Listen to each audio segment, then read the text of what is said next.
you could have 5 people start a match, have 3 of them SD, and then you could play on the stage. But that's an extreme hassle. But if you really wanted to, you can do this now. Because I know people have been begging for Pyrosphere without the Ridley. Actually, you could just go to 8-player Smash, and you don't need the Really, other 3. I think that needs some testing, because that would be really amazing. I think that's a thing. So we have GP versus Crispy Tacos. Now, GP, both of these players are from Brawl's time, NorCal Brawl, but GP has a resume of really challenging players beaten. Really? Tell me more. Well, there's Rice. Good times. I am so sorry once again for the damage is done. There was no changing as soon as I noticed it, and there was no going back. Okay. No, and even then, I was just like, can we just reset the bracket? No. Boundaries are the fun event, and I believe for Monado Jump, that actually makes Shulk fly a little farther. That did not help in Taco's case. I'm not sure if it did or not, but I know that for a fact that forward tilt, super good. Yeah. It's incredibly strong on Wario. And what a lot of Shulks really like to cycle through is go through their Buster and then their speed arts to really maximize their offensive pressure. They're 2 of the best by far. And then they try and go for Smash to get those early kills. Yeah. And there are the small drawbacks, but just maximizing and knowing your character, you can overcome the weaknesses. But it looks like GP knows the character range. Yeah. So I'm not sure if he's been I know he practices with some people, but I'm not sure if... Okay, so that was extremely smart. Even though he didn't have the bike, still had his second... Whoa. Not sure what's happening. He's got to drop the stock. Do you want him to drop the stock or... I guess, yeah. Oh, I guess you can drop the stock. I mean, that's one of the rules. Yeah. So in the event that you pause... wow, so that was just a pure accident. Yeah, I think it was an accident. So I think what we can do in the next match, we'll turn off pause. Yeah, that's a good idea. That should be done.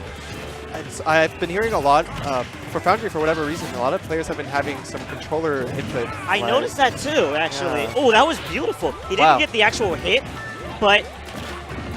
It might be me. I don't know. It was an accidental pause. Yeah. Happens. And thankfully, GP, being the player he is, he didn't actually care that the stock was gone. He was already at 100 anyway. But just the fact that he was willing to go ahead and do that shows a lot. GP's having an easy time baiting out moves for Shulk, and that's especially good for Shulk since he has a lot of range. But he also has some pretty good, pretty heavy landing lag on most of his attacks. He does. Yeah. Which is interesting because they actually lowered his landing lag. Right. Yeah, we're going to disable pause, guys. We apologize. This seems to have happened twice now. Once at, Ooh. Oh, that's wow, dead. Yeah, that's going to end it. Wow. Oh, hold on a second.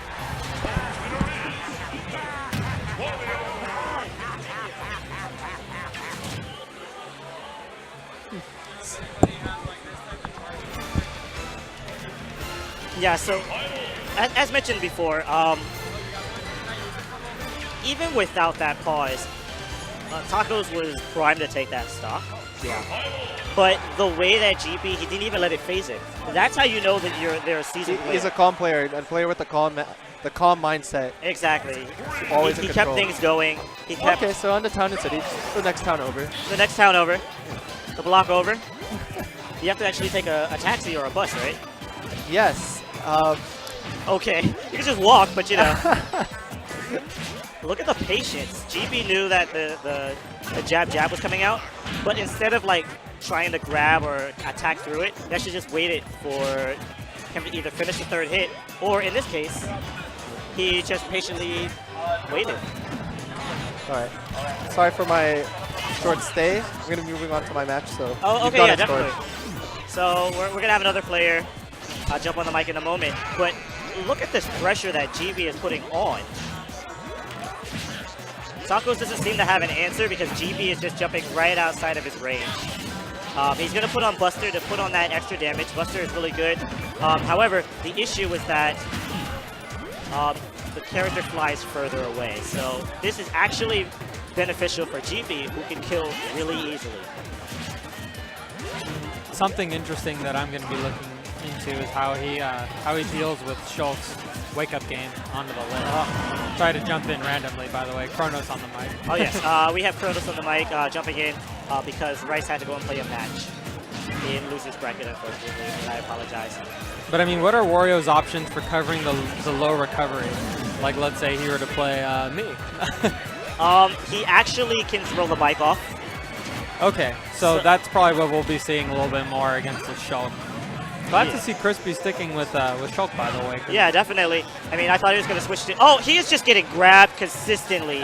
And he's not making any changes. After the second one, if you notice you're getting grabbed for trying to jump onto the stage, you usually try and, you know, change up your trajectory. Yeah, exactly. You want to snap to the ledge or something, but he's just getting... He's not even able to get back to the stage. I want to highlight something real quick. This is where GP wants him. So he's going to put him in this corner at this kill percentage, and he's going to bait out a roll. Yep. Even if he's in shield, he loves baiting out these rolls. And I was just talking with him. He was saying that he loves to wait. So let's see if he does that. Oh, yeah. He's a patient player. There it is. Oh, they're surprised. We're not. I mean, people are hyped for, you know, reads and just knowing how the game plays.